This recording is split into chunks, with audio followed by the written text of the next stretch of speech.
Refractory is a different issue that implies that patients may have less options, and clinical trials are always important.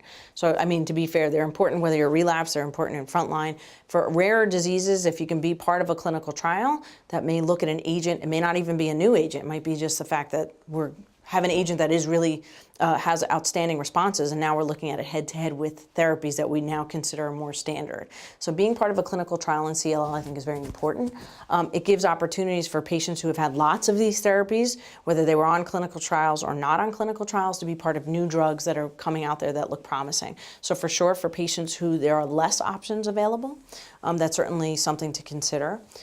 CAR T-cells, and let's talk about transplant, I guess. So when we talk about multiply treated patients, can somebody, CAR T-cells is a therapy that looks at manipulating your T-cells, so your immune system, to recognize your cancer cells or your CLL cells. And so the goal would be that you infuse your T-cells or modified T-cells that will recognize your CLL cells and then attack them.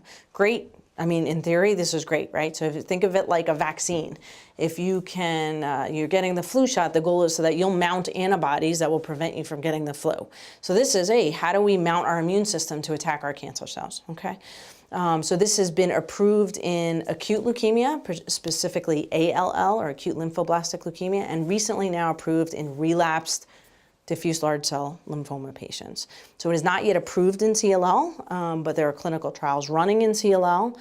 There have been issues with side effects of CAR T cells, and so this is why it hasn't, even though the technology is cool, it hasn't made its way in frontline, because we have lots of good therapies like ibrutinib, which have very little side effects. And so until we make the side effect profile better with CAR T, given all the therapies we have, it's still in the multiply relapse setting right now. I think that may change as the side effect profile improves and we get more data in CLL, but certainly that's an option for patients with multiply relapse disease. Transplant, so when we talk about transplant, people always ask me, is that surgery? Patients go, what is transplant?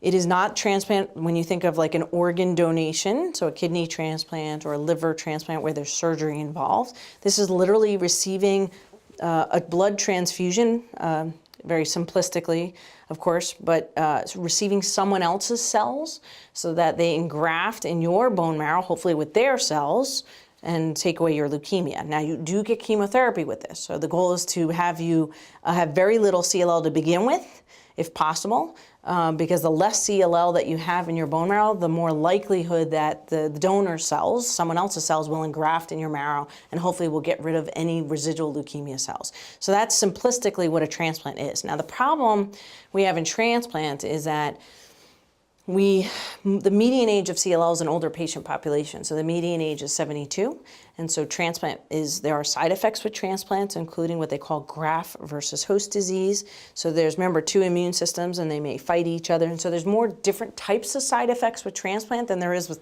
these other therapies I've been talking about. And so the age and comorbidities becomes more relevant, and so if you are an older patient, 75 and older, there are more potential side effects of going to transplant. And so it is not applicable to most of our patients with CLL. That's the problem, is that until we make side effect profiles of transplant better, perhaps we can make it, available to older patients as well. So that limits the amount of ability of our patients to even go to a transplant because of the toxicity issue.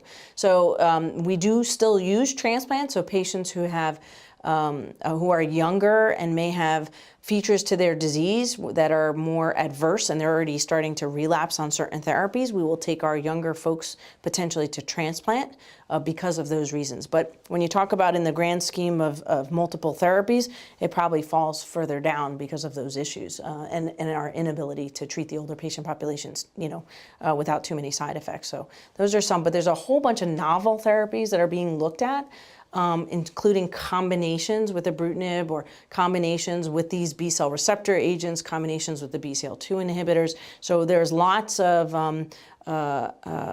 opportunities for multiply relapsed patients to take advantage of combinations with the novel agents. And that's certainly better than what we had before in the era of solely chemoimmunotherapy. So there are options for relapse refractory patients.